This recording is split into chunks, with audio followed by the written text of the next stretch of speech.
এই নাও, এটা জাদুর পিঠা। এক গ্রামে শেফালি শিয়ালিনী ও তার মেয়ে টুম্পা বাস করত। টুম্পার খুব ভালো বন্ধু ছিল ববি, বান্টি ও টিঙ্কু।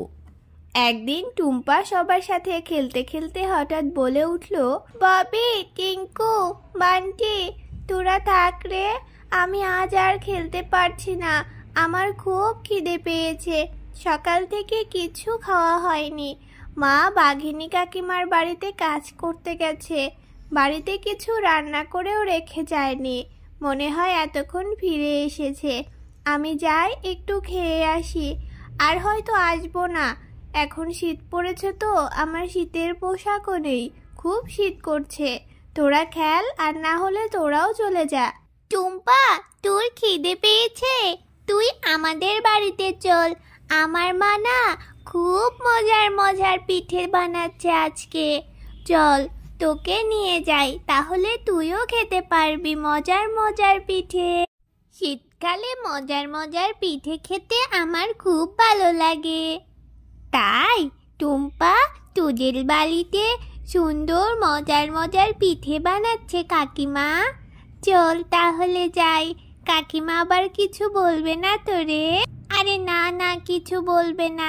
চল, তোর নাকি খুব খিদে পেয়েছে, আমার বাড়িতে চল, দেখবি কত সুন্দর মজার মজার পিঠে বানাচ্ছে আমার মা। বা, তোদের রান্নাঘরের জানলা দিয়ে কি সুন্দর ঘ্রাণ বেরোচ্ছে রে ববি। আমার তো খিদে আরো বেড়ে গেল। মা মা, দেখো আমি কাকে নিয়ে এসেছি। তোমার কি পিঠে বানানো হয়েছে মা? এটা আবার কাকে ধরে এনেছিস? তোকে নিয়ে আর পারি না। এমনিতেই ময়দা, গুড়, চিনির কত দাম, তার উপর আবার একটা ভিখিরির মেয়েকে নিয়ে চলে এসেছে। ও কত খাবে জানিস? ববি, আমি তাই হলে চলে যাই রে। কাকিমা মনে হয় রাগ করছে আমাকে দেখে। আরে না না, আমার মা একটু অমনি। তুই এখানে বস। মা, দাও না কয়েকটা পিঠা, আমরা খাই। আর ববির খুব খিদে পেয়েছে, তাড়াতাড়ি দাও না মা, দাও না। এই নে ভিখিরির বাচ্চা, কেন যে এসব আসে? তোকে কতবার মানা করেছে ওদের সাথে খেলবি না, কিন্তু আমার কথা কি তুই শুনবি? তা তো শুনবি না। নে পিঠে খা, এসেছিস যখন কি আর করার। ধর, এই যা, দিলি তো ফেলে। দুইটা পিঠা দিলাম, দুইটা পিঠাই ফেলে দিলি। জানিস এইসব পিঠে বানাতে কত খরচ হয়? ভিখিরির বাচ্চা, পিঠেটাও ধরতে পারলি না। কাকিমা, তুমি বারবার আমাকে ভিখিরির বাচ্চা বলো না। আমি তো ইচ্ছে করে ফেলিনি। আমি চলে যাচ্ছি, আমি খাবো না তোমাদের পিঠে। আমি মাকে গিয়ে বলবো, মা আমাকে বানিয়ে দেবে। তোমরা থাকো, তোমরা খুব পচা। তোমরা অযথাই আমাকে বকাবকি করছো। আমি ইচ্ছে করে ফেলিনি পিঠেটা। থাক, আমি চলে গেলাম রে ববি, আর কখনো আসবো না তোদের এখানে। আরে যা যা, ভিখিরির বাচ্চা, তার আবার তেজ দেখো। পিঠেটা দিল ফেলে, এখন আবার কাঁদছে। যা যা, আর এ মুখে হবি না কখনো, আর আমার মেয়ের সাথে খেলতেও আসবি না। বাঘিনী কাকিমা অকারণেই আমাকে বকাবকি করলো। আমি মাকে গিয়ে বলবো আমাকে পিঠে বানিয়ে দাও, তারপর মা পিঠে বানিয়ে দিলে আমি পেট ভরে খাবো। কি হয়েছে মা, তোমার মন খারাপ কেন? মা, আমি আজকে ববির সাথে ওর বাড়ি গেছিলাম। ও বলেছিল ওর মা অনেক মজার মজার পিঠে বানিয়েছে, আমাকে যেতে।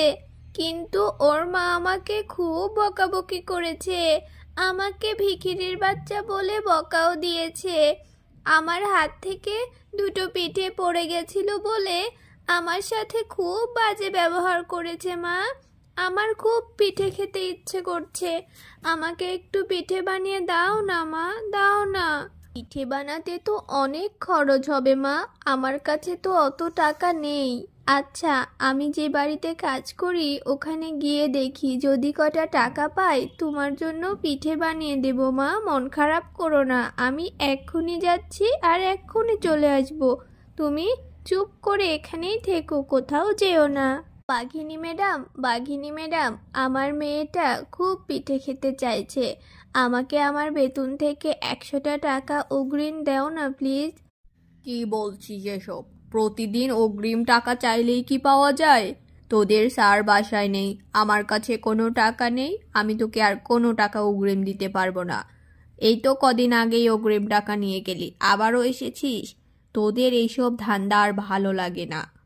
ম্যাডাম তো একটা টাকাও অগ্রিম দিল না। দেখি বাঘ ভাইয়ের দোকানে গিয়ে যদি বাকিতে কিছু পাই তাহলে নিয়ে গিয়ে মেয়েটাকে পিঠে বানিয়ে দেব। বাঘ ভাই দাও না গো, বাকিতে একটু ময়দা, গুড়, চিনি। আমার মেয়েটা পিঠে খাওয়ার জন্য খুব বায়না করছে। মাসের 2 তারিখে আমি তোমাকে সব টাকা দিয়ে দেব। না না, আমি বাকিতে কিছু বিক্রি করি না। আর তাছাড়া তুমি যে গরিব, তোমার কাছে বাকিতে বিক্রি করলে সেই টাকা আর পাবো বলে মনে হয় না। যাও যাও, বাকিতে কিছু দেওয়া যাবে না।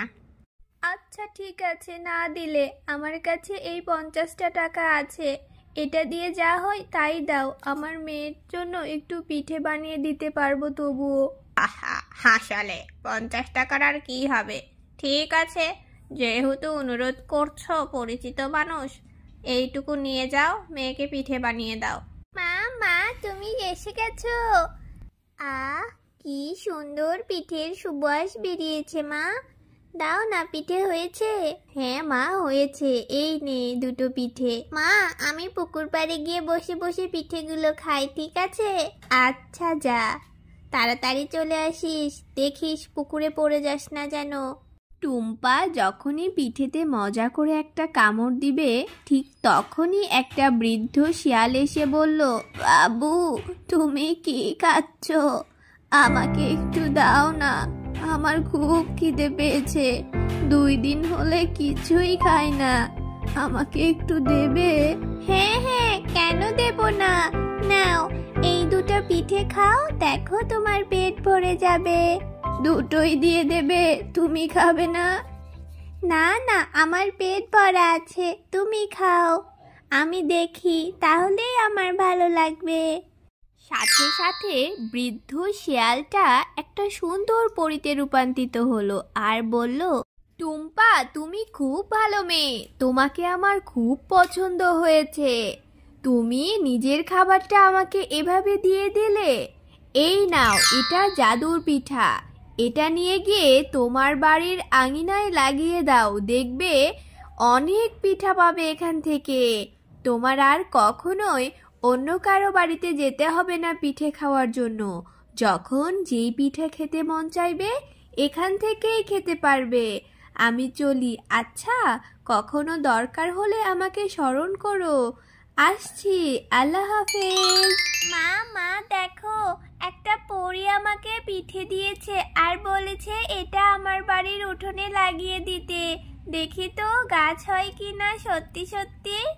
মা দেখো, সকালে উঠে আমি যেই না আঙিনায় এসেছি, দেখছি আমার আঙিনায় পিঠের গাছটা বড় হয়ে গেছে আর এত এত পিঠে ধরেছে।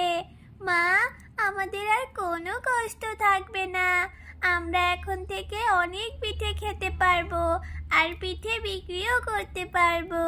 ছোট্ট বন্ধুরা, আমাদের আজকের এই ভিডিওটা তোমাদের কাছে কেমন লাগলো অবশ্যই কমেন্ট করে জানিও। ভালো লেগে থাকলে সাবস্ক্রাইব করতে ভুলো না।